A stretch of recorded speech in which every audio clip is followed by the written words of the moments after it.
안녕하십니까. 새생명 신의 여러분, 반갑습니다. 이정도 목사입니다. 그동안 저희가 이제 토라와 하나님의 나라 이 주제별로 법을 하나하나 지금 살펴보고 있는데요. 쭉 그동안 했던 것들을 살펴보니까 조금 뭐 시의성 있고 요즘에 여러분이 관심 가지는 주제에 대한 것들이 있을 때는 좀 조회수가 이렇게 좀 나오는데 좀 나와봐야 사실 몇 명 안 되지만 그런데 또 이렇게 시의성 없는 주제가 나오면 별로 관심들이 없으신 것 같더라고요. 안타까운 현실 속에 그래도 우리가 해나가고 있는데요. 오늘 주제는 사실 별로 그렇게 시의성이 있게 느껴지진 않습니다만 그런데 구약 성경을 읽을 때 굉장히 중요한 주제 중에 한 가지예요. 어, 구약 성경을 읽을 때 많은 분들이 여기서 굉장히 마음에 그 불편을 느껴요.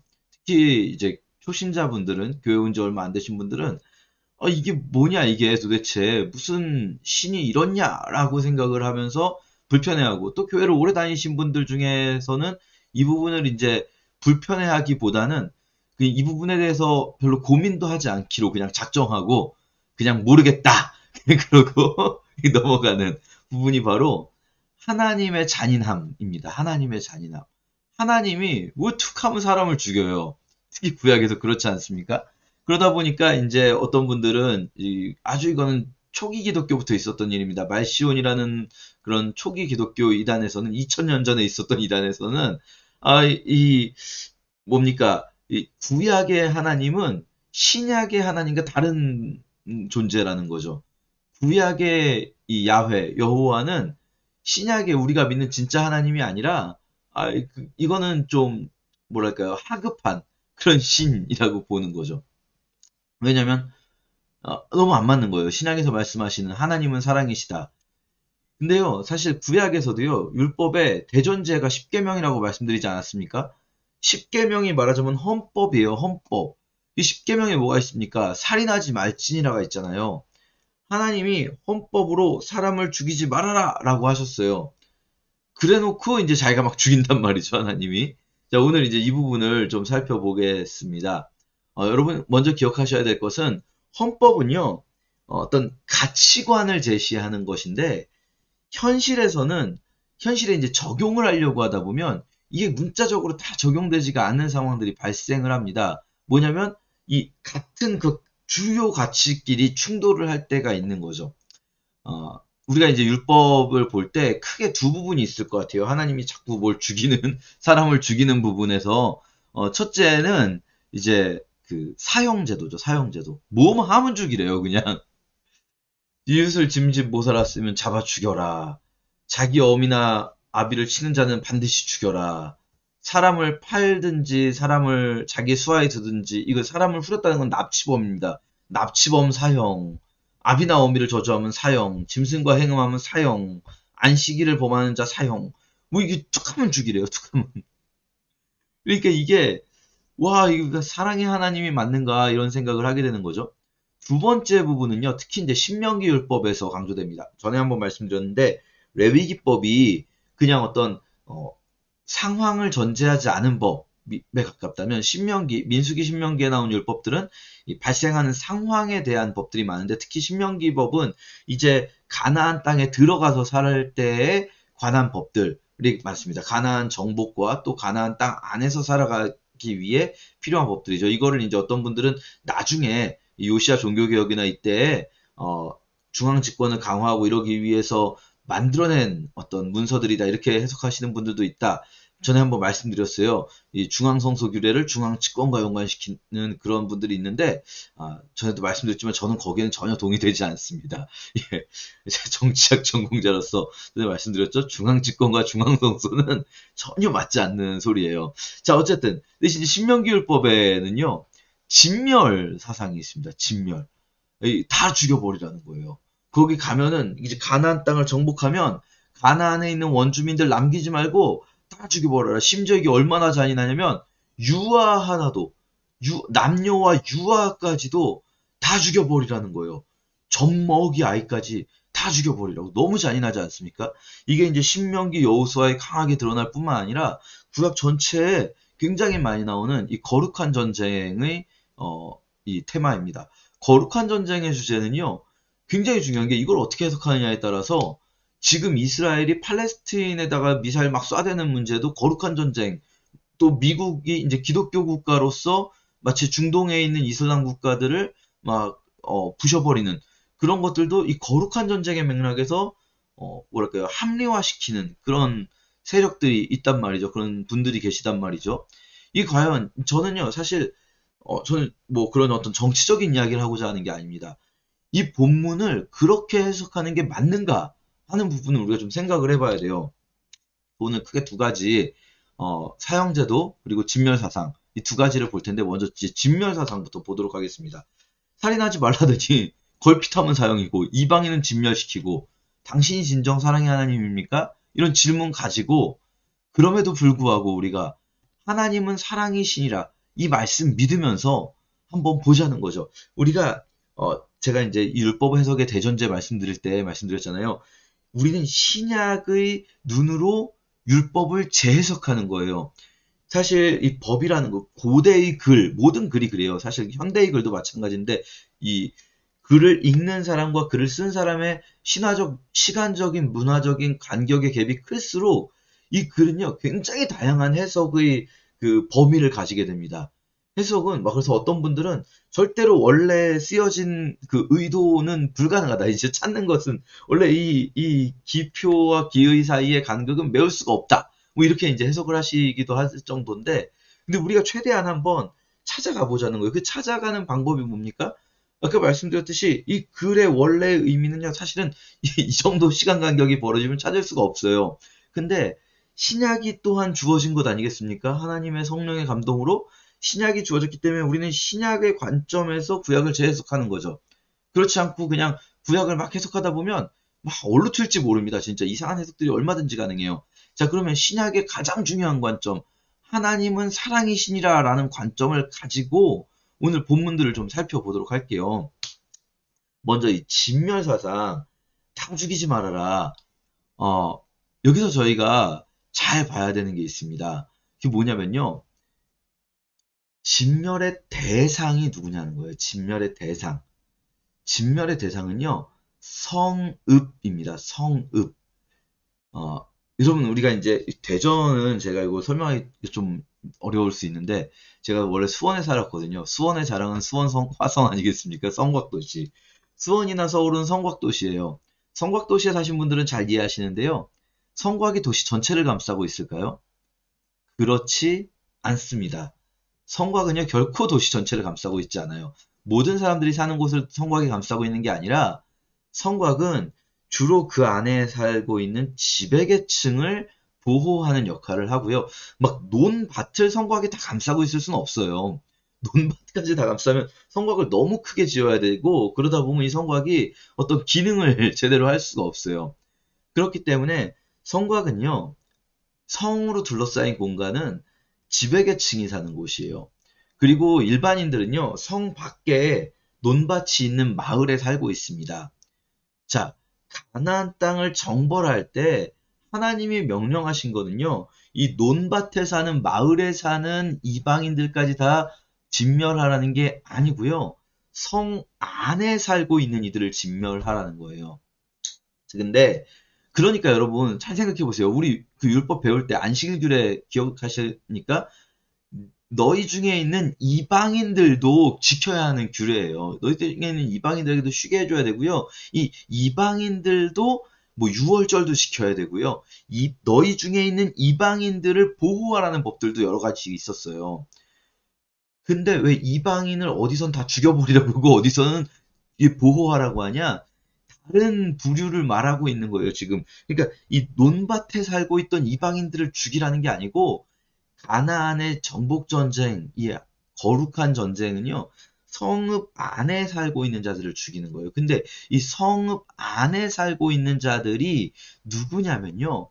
이 가나안의 지배계층들이 앞에서 어떻게 설명됐냐면 창세기에서 죄악이 가득한 땅이에요. 죄악이 가득한 곳. 우리가 이것을 여러분 한번 이제 제가 이거 시간 관계상 요거까지 설명은 안 드리려고 했는데 원래 저주문서라고 검색해 보시면 이집트의 저주문서라는 게 있어요. 이게 이제 우리가 발굴해낸 이제 고문서들인데 뭐 항아리나 이런 것들에다가 이제 저주하는 글들을 써가지고 깨트려가지고 막 이제 어떤 종교적인 맥락에서 어떤 사람을 저주하거나 이러는 문서들인데 이 저주 문서나 또 이집트의 여러 가지 다른 이 발굴된 문서들을 보면요. 가나안 지역에 이제 뭐가 나오냐면 가나안 지역의 그 뭐랄까요? 지배자들끼리 이집트에다가 이제 조공을 바치기도 하고 또 자기들끼리 또 싸우면서 이집트에다가 막 이르기도 하고 이런 것들이 나오거든요. 근데 이 내용을 보면요. 이 가나안의 지배계층이 걷어낸 세금이 어마어마해요. 세금의 비율이 말도 안 돼요. 수탈이 아주 극심해요. 자, 보세요. 가나안의 지배계층은요. 악이 가득한 곳이에요. 그들을 진멸하는 것은요, 거꾸로 말하면 그 땅에 살고 있는 이 농민들이나 일반 백성들에게는요, 해방이에요. 하나님께서 원하는 거는요, 그 땅 이방인들을 다 죽여버리고 이스라엘만 사는 땅을 만들려는 것도 아니고요. 또는 가나안의 성읍들을 멸한 다음에 그 성읍에 사는 사람들을 죽여버리고 이스라엘이 그 성읍을 차지해서 똑같이 이방인 뭐랄까요 농민들을 수탈하는 세력으로서 이스라엘 민족이 그냥 지배계층을 가나안의 지배계층에서 이스라엘 지배계층으로 바꾸라는 것도 아니에요. 하나님이 원하시는 건 뭡니까? 성읍이라는 걸 아예 없애버리라는 거예요. 다 불태워버리고 그냥 이 성읍을 다 부셔버리라는 거예요. 이게 진멸전쟁이에요. 이 거룩한 전쟁이에요. 거룩한 전쟁의 핵심은 뭐겠습니까? 거룩한 전쟁의 핵심은요. 내가 거기서 뭘 취하지 않는 거예요.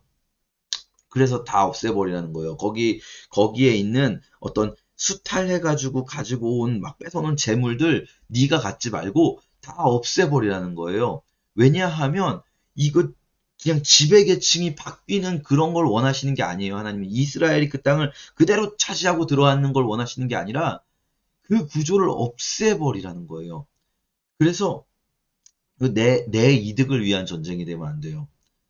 근데 이거 실패한 사람이 누굽니까? 사울이고 또 아이성 전투, 여리고성 전투 때 아간의 범죄 이런 것들 아니겠습니까? 자기가 자기 것을 챙기면 안 되는 전쟁인 거예요.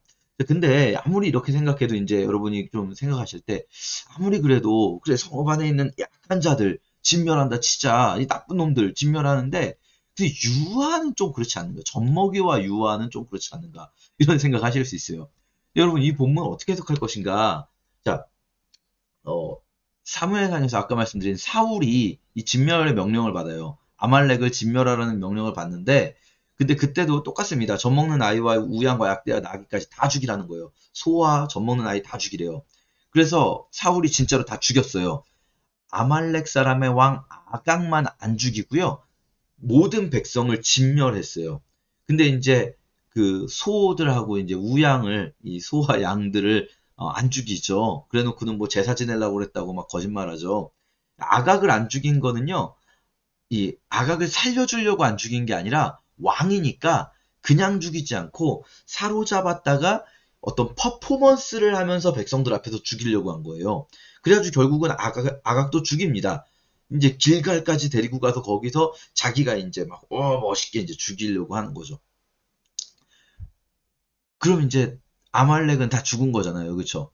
이 젖먹는 아이와 소아까지 다 죽은 거잖아요. 아말렉은.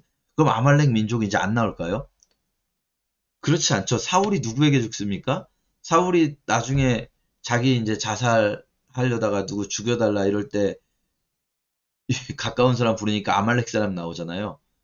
그리고 이 아말렉 사람 또 아각 부족, 아각의 아까 사울이 죽인 왕이 아각이잖아요. 그 아각의 후예 중에 가장 대표적인 사람 에스더서에 사울로부터 수백 년 후에 에스더서에 아각 사람 함무다다의 아들 하만 이 사람이 바로 에스더서에서 이 유대 민족을 죽이려는 사람이잖아요. 앞에서 이 젖먹이와 어린이까지 죽였다. 이거 진짜로 그렇게 해석해버리면요. 이거 말이 안 되는 거예요. 다 그렇습니다. 여호수아서에서 진멸했다고 나온 민족들이요. 다 나와요. 진멸했다고 유아까지 다 죽였다고 그랬는데 다 나와요. 왜 그렇습니까? 거기 나오는 이 젖먹이와 유아를 죽여라. 그걸 우리가 글자 그대로 받아들이기보단 일종의 이디엄으로서 해석할 수밖에 없는 거예요. 성경은 구어체로 쓰여졌어요. 당시의 언어에서. 구어체라는 건 뭐냐면 예를 들면 그런 거죠. 뭐 여기 있는 개미 한 마리 남기지 말고 다 죽여버려 이랬을 때 여러분 그 부하들이 개미를 죽이고 있지 않잖아요. 그러니까 막 여기 막 풀 한 포기 남기지 않고 싹 쓸어버려 하는데 갑자기 막 풀을 썰고 있으면 안 되는 거잖아요. 이런 게 이디엄이죠. 이런 게. 그러니까 여기서 젖먹이와 유아라는 것을 이 시대에는 글을 쓰는 사람도 글을 읽는 사람도 다 당연히 그걸 이디엄으로서 해석한 거지. 풀 한 포기 남기지 말고 뭐 개미 한 마리 남기지 말고 이런 의도로 이런 의미로 해석을 한 거지. 그 진짜로 막 갓난 애기들까지 막 다 죽여버려 이렇게 해석을 하지 않았다는 거예요. 그걸 쓰는 사람이나 읽는 사람이나. 근데 이 현대의 우리들은 아까 말씀드렸듯이 이게 쓰여진 지 너무 오랜 시간과 문화적인 갭을 가지고 있는 우리들은 이거를 해석하는데 어떻게 해석할까 하다가 그냥 제일 무책임한 해석이 뭐냐면 맥락도 파악하지 않고 그냥 글자 그대로 파악해버리는 거예요. 그냥 글자 그대로 그냥 이해하려고 하는 거예요. 그거는요, 사실은 믿음이 좋은 게 아니라 무책임한 해석입니다. 이게 그 시대 사람들이 이 본문을 어떻게 해석했을까를 좀 생각하면서 저희가 본문을 봐야 되는 거죠. 자, 이 진멸 전쟁은요, 아까 말씀드렸듯이 거룩한 전쟁 혹은 하나님의 전쟁이다라고 흔히 신학에서는 말해요.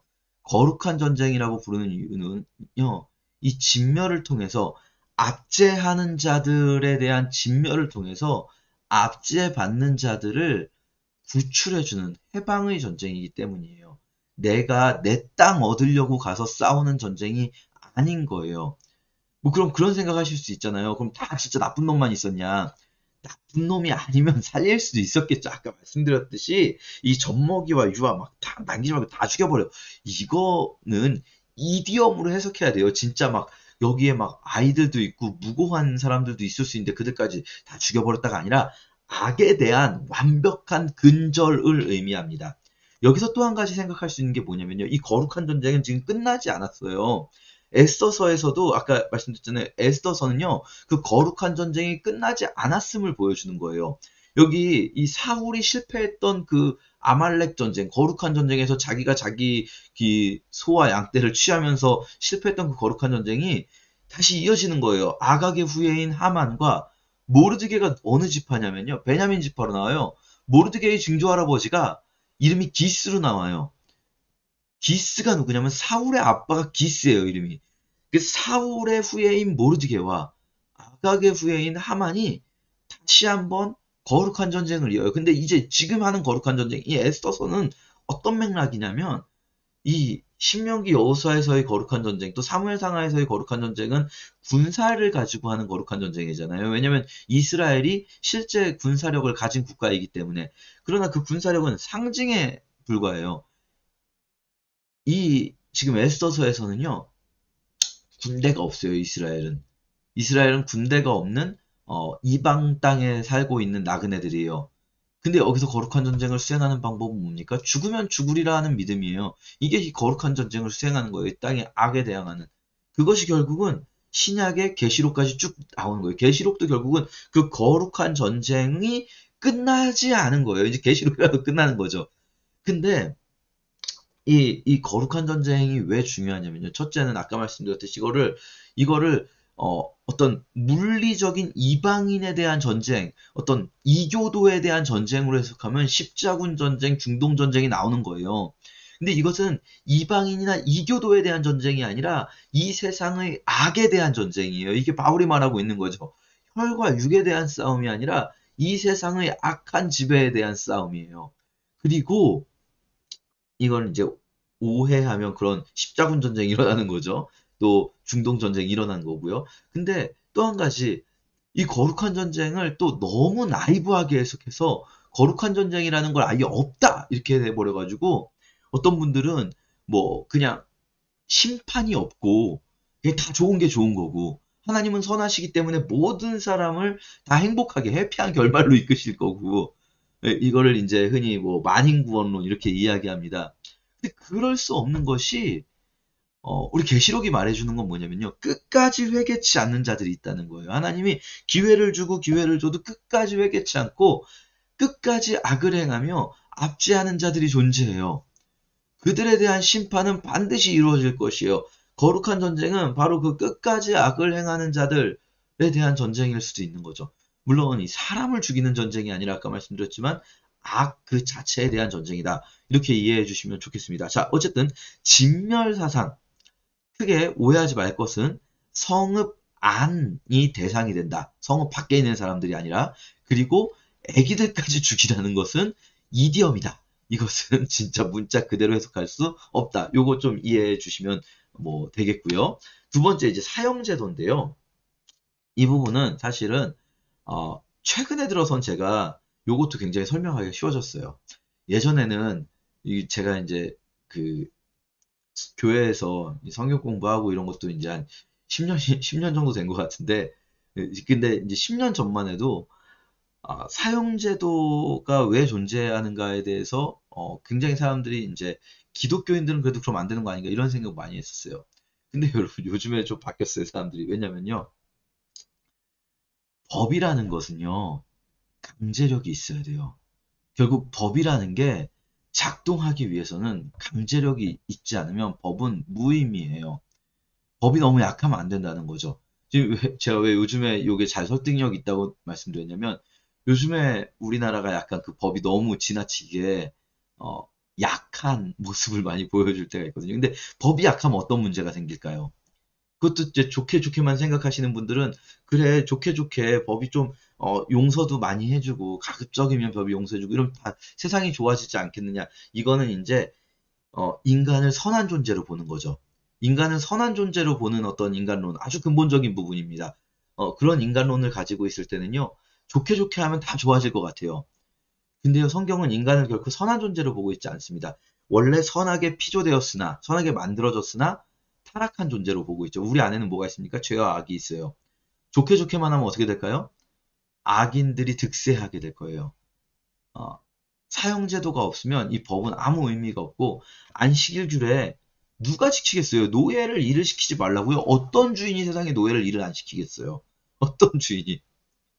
노예가 일을 막 하다가 오늘 안식일이니까 좀 쉬면 안 되겠습니까? 하면 어떤 주인이 그걸 용납해 주겠어요? 강력한 법이 없이는 불가능한 겁니다. 아, 그래서요, 사형제도의 가장 핵심은 뭐냐면요, 돌로 쳐 죽이는 것 그 자체가 아니에요. 돌로 쳐 죽일지니 악을 제하기 위해서요. 악을 제하기 위해서. 그냥 단순히 이 법을 범했기 때문에 죽이는 게 아니고요. 법을 어겼기 때문에 죽이는 게 아니라 악을 제하기 위해 죽이는 거예요. 이 사형제도가 없으면 다 그래 돌로 쳐 죽일지니 쭉해서 너희 중에 악을 제할지라. 이래 방을 발견되거든 죽일지니 악을 제할지니라. 악을 제거하기 위해서는 강력한 수단이 필요한 거예요. 근데 실제로 이 사형제도가 그렇게 많이 시행되지는 않습니다. 구약에서 보시면. 그러나 어, 이것이 시행될 수 있다는 걸 계속해서 보여줄 필요가 있어요. 억제 장치가 되는 거죠.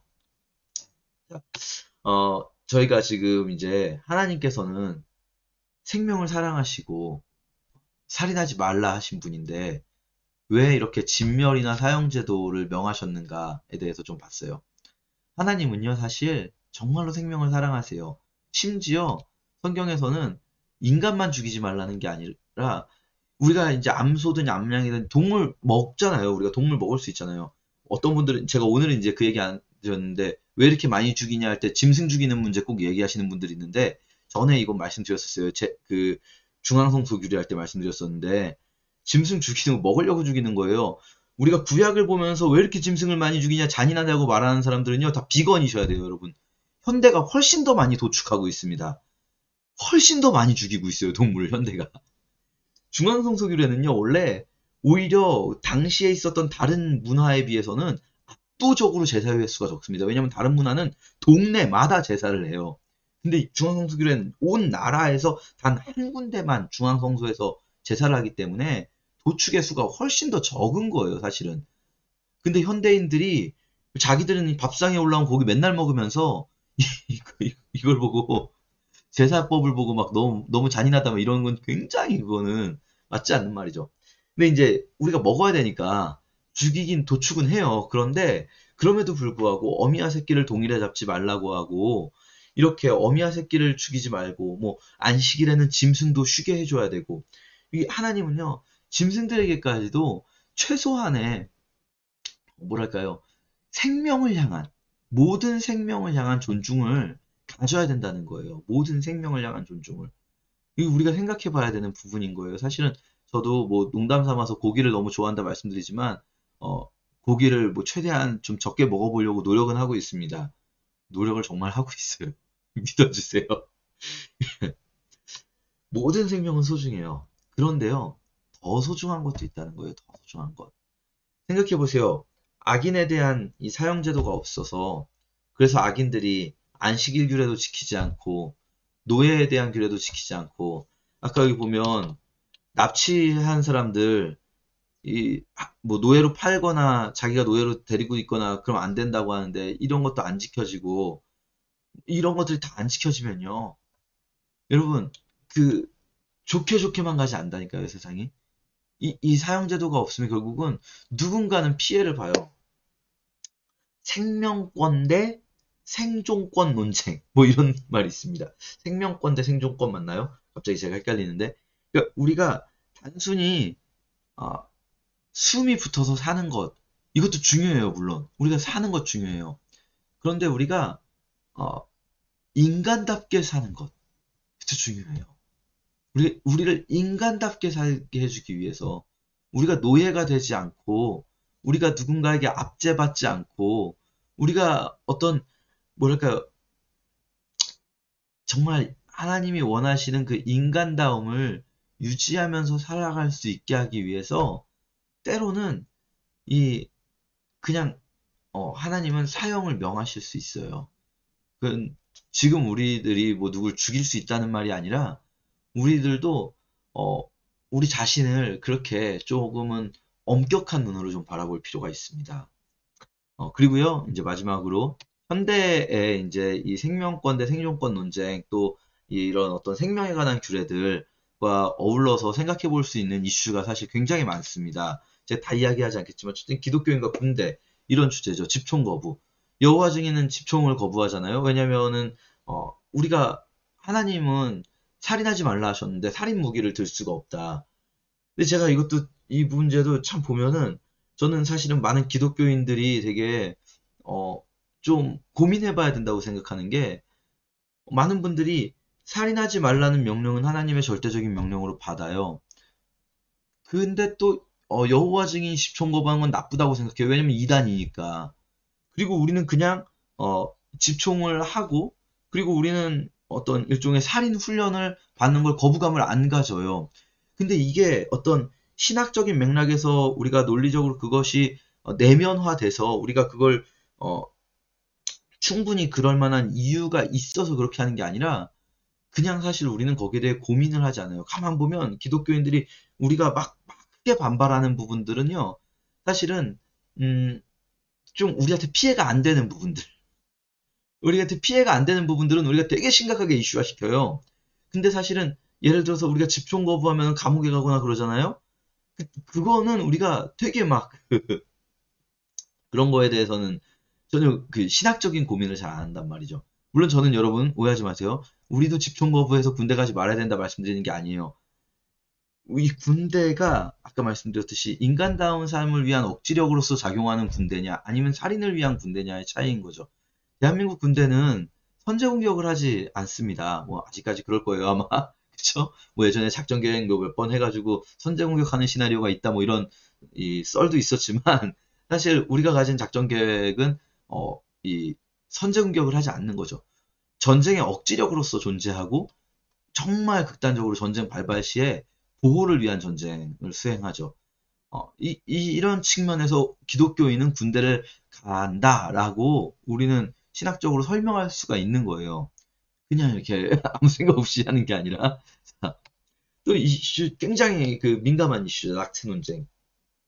낙태 논쟁은 사실 이거 뭐 기회가 있으면 언젠간 이런 주제도 다뤘으면 좋겠는데요. 여러분 사회적인 주제를 보실 때는요. 찬성이냐 반대냐가 아니에요. 이건 굉장히 뭐랄까요. 찬성 반대는 그냥 진짜 뭐랄까요. 편가르기해서 어 자기네 이득에 맞춰서 세력을 얻으려는 사람들이 찬성 반대 논쟁으로 몰고 가는 거고요. 사실 사회적인 이슈는 찬성과 반대로 평가할 수가 없어요. 스펙트럼이 넓거든요. 사실 낙태 같은 경우도 낙태 찬성이냐 낙태 반대냐가 아닙니다.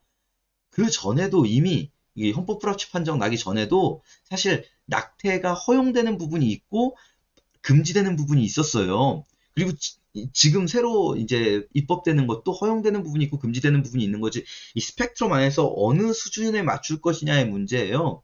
근데 이제 그 전에 어떻게 됐었냐면 금지가 이제 전반적으로 지금도 금지가 기본입니다. 근데 이제 허용을 어디까지 허용해 주냐면 그때 두 가지에서 우리는 허용을 했었어요. 우리나라 법은 이제 성폭행을 당해서 임신한 경우 그리고 산모의 건강이 위험한 경우 이 두 가지에 한해서 낙태를 허용을 했었단 말이에요. 근데 문제가 뭐냐면 성폭행을 당해서 낙태를 해야 되는 경우에 실제로는 법은 성폭행을 당하면 낙태를 받을 수 있다라고 돼 있는데 근데 성폭행이라는 게 증명돼야 되는데 그게 재판을 받아야 되잖아요. 재판해 보신 분들은 아실 텐데 이게 진짜 오래 걸리는 과정이 될 수 있어요.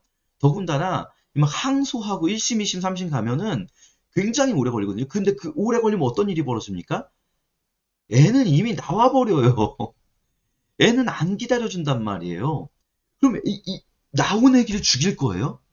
그럴 수는 없잖아요. 그럼 어쩔 수 없이 산모가 낙태를 불법으로 할 수밖에 없는 거예요. 근데 이제 불법으로 하게 되면 어떤 일이 벌어집니까? 더 잔인한 일들이 벌어질 수가 있는 거고, 또 산모는 산모대로, 의사는 의사대로, 또 의사도 위험하거든요, 이거는. 모두가 이거, 모두에게 좋지가 않아요. 그러니까, 아, 지금 이제 우리나라가 이제 뭐, 논쟁이 뭐였냐면, 산모에게 자기결정권을 주자는 게 그냥 놀아도 되게 해주자. 성적으로 문란하게 해도 그냥 자기 마음대로 해주자. 이렇게 주장하는 분들도 있긴 있으나 그건 이제 이쪽 극단인 거죠. 완전 극단에는 아예 모든 낙태 금지가 있고 완전 극단에는 마음껏 그냥 모든 걸 자유에 맡겨라가 있는데 사실은 양극단은 사회적인 선택에서 거의 배제됩니다. 늘. 양극단은 배제되게 돼 있어요. 근데 이제 10주냐, 16주냐, 24주냐 뭐 이런 논의가 있었어요. 산모가 허용된 주 안에서 산모가 자기결정권을 가지고 선택하게 해주자. 왜냐면 누구보다 잘 아는 게 산모잖아요. 이 아이를 내가 낳고 제대로 키울 수 있을 것인가 없을 것인가. 내가 정말 사실 우리나라는 그 전까지는 사회적 환경, 그러니까 막 너무 가난하거나 이런 사회적 환경에 의한 낙태는 허용하지 않았었는데 그런 것도 산모의 자기결정권에 맡겨주자는 거예요. 왜냐면 어떤 엄마가 죽이고 싶겠어요. 자기 뱃속에 있는 아기를. 근데 진짜 태어나서 이 아이가 인간답게 살지 못하는 환경, 진짜 성폭행으로 태어났거나 막 이런 경우에 법이 그걸 판단해 줄 수 없으니 법이 결정하지 말고 산모가 스스로 결정하게 해주자라는 거인 거예요. 근데 이제 왜 10주, 16주 이게 논쟁이 되느냐? 이 아이가 어디서부터 생각할 수 있는 독립된 개체냐라고 할 때 보통 이제 10주 정도면 뇌가 완성이 된다고 봐요. 그러면 뭐 이 저는 전문가가 아니니까 잘 모릅니다만 그러면 이제 어 10주 안에 산모가 원한다면은 상황과 관계없이 그냥 산모가 원한다면 그걸 증명할 필요 없이 어떤 상황인지 증명할 필요 없이 10주 안에는 어, 낙태를 허용한다. 이렇게 할 때는 10주 안에만 허용하는 건 약간은 음, 아이가 아직은 독립된 개체로서 스스로 사고하지 못할 때, 어, 그 세포 수준일 때, 빨리 하면 좋겠다. 이런 이제 논의인 거고요. 16주 이렇게 말씀하시는 16주나 24주 이렇게 늘 말씀하시는 분들은 근데 산모가 예를 들어서 성폭행을 당하잖아요. 혹은 뭐 다른 사유로 임신이 되잖아요. 그때 어, 산모의 환경에 따라서는 본인이 임신했는지 아닌지를 어, 인지하지 못할 수 있어요. 그 인지하는 것이 이제 보통은 10주 언저리인 거죠. 사실은 완전히 그 뇌가 형성되기 이전에 그냥 하자 그러면 이제 8주 이전 이렇게 되는 건데 10주에서 16주 사이가 인지한 다음에 인지해야 되잖아요. 인지한 다음에 고민할 시간을 줘야 된다는 거예요. 왜냐하면 이 사람이 어, 뭐랄까요, 쉽게 선택할 수 있는 문제가 아니잖아요. 더군다나 정상적인 상황이 아닌 경우들이 있을 수 있고, 어떤 성폭행을 당했거나 이랬을 때는 정말 어, 평이하게 우리가 그냥 고민해가지고 결정하자 이럴 수 있는 상황이 아니잖아요. 그러니까 이제 인지하고 그것을 판단하는 데 걸리는 기간을 허용해줘야 된다 해서 16주다, 24주다 이랬을 때 많은 논쟁들이 있었어요, 사실은. 그렇게 우리가 이 부분에서 이 어느 수준까지 해줄 것이냐 안에서 정말 건강한 논쟁이 되는 거지, 그냥 막 무조건 금지와 무조건 찬성, 뭐 이런 찬성이냐 반대냐 이런 논쟁은 사실은요, 그냥 싸우자는 얘기밖에 안 되는 겁니다. 그건 실제적으로는 의미가 없어요. 아무 의미가 없습니다. 그렇기 때문에 우리가 이제 생명권과 생존권, 또 이 너무 또 허용을 너무 많이 해주면 이 태아뿐 아니라 산모에게도 좋지 않을 수 있어요. 그 긴 기간은. 이거 빨리 그냥, 줄여주는 게 좋을 수도 있을 테고요. 저는 사실 저희 개인적인, 이거 저 개인적인 겁니다. 여러분, 전혀 여러분 동의하지 않으셔도 돼요. 저는 10주 안쪽이, 가장 그래도, 어, 이미 벌어진 아픔에 대해서 어떻게 해도 사실 아플 수밖에 없는 일이지만, 그러나 그 이미 벌어진 아픔을 어, 그래도 하나님의 뜻 안에서 해결할 수 있는 수준이 아닌가 생각을 해봅니다. 뭐 어쨌든 물론 사실 제일 좋은 거는요. 가장 좋은 건 어떤 상황에서라도 그냥 무조건 낳는 거겠죠. 그랬을 때 이 산모의 상태에 상관없이 산모가 내가 못 키우겠다 하면 어, 정말 우리 공동체가 함께 키워주겠다. 당신이 못 키우겠으면 괜찮다. 우리 공동체가 키워줄 테니 그냥 낳기만 해라. 이럴 수 있으면 제일 좋죠. 이 낙태 논쟁이 필요가 없어지죠, 그러면. 그게 어떻게 보면 제일 이상적인 해법일 겁니다. 근데 이제 현실은 그렇게 이상적이진 않잖아요. 그럼 우리는 그런 이상을 향해서, 크리스천은 그런 존재잖아요. 계속 이상을 향해서 꿈꿔 나가는 것을 멈추지 말되, 그러나 현실에서 또 이런 어떤 정말 인간다운 삶을 살 수 있도록 보호해주는 장치들을 만들어야 되는 거죠. 이제 너무 길었네요, 이 부분. 흥분해가지고. 사실은 왜냐면 되게 우리가 논의해야 될 시점이에요, 이 부분이. 지금 입법의 과정에 있기 때문에, 입법하고 이제 적용하는 과정에 있기 때문에, 많이 이제 사회적 논의가 필요한데, 안타깝게도 사회적으로 별로 논의가 안 됐고, 기독교인들도 별로 이걸 이슈로, 이게 싸우려고 하는 사람들은 많이 이슈로 잡았는데, 진지하게 정말 어떤 논의의 공론의 장에서의 이슈로 만들지 못한 것은 참 안타깝다고 생각합니다. 또 사형제도, 아까 말씀드렸죠, 사형제도. 우리나라의 사형제도는 사실은 진짜 다 죽이진 않습니다. 사실 사형이 집행된 지는 오래됐고요. 어, 물론 미국 같은 경우에 이제 트럼프 대통령 때 미국도 똑같아요. 미국이든 우리든 사형을 선고해야 하지만 이제 사실상 뭐 가석방이 없는 무기징역에 가까운 형태일 수 있는데, 트럼프 때 막 죽였죠. 막 집행을 했는데 어, 이런 것도 이제 논의해 볼 필요가 있습니다. 사형제도 자체를 없애는 것이 옳은가, 아니면 뭐 지금처럼 집행을 하지 않는 선에서 사형제도를 가급적 유지하는 것이 좋은가, 뭐 어떻게 해야 될까, 뭐 이런 것들 논의가 좀 필요하겠죠. 그때 우리 크리스천이라면 이런 어떤 성경적인, 제가 오늘 좀 짧게 다뤘지만 이 생명권과 생존권에 대한 성경 전체의 어떤 맥락들을 살펴보면서 이런 논의를 함께 할 수 있겠죠. 또 동물권, 아까 말씀드렸죠. 동물의 생명, 이런 것들 굉장히 중요합니다. 지금 뭐 말도 못하죠. 동물도 너무 많이 죽고 있죠. 그런 것이 사실은 그냥 동물에게만 적용되는 게 아니에요. 우리 지구 전체에 적용되는 것이겠고, 그것이 또 인간에게도 돌아오는 것 아니겠습니까? 그리고 안락사 문제.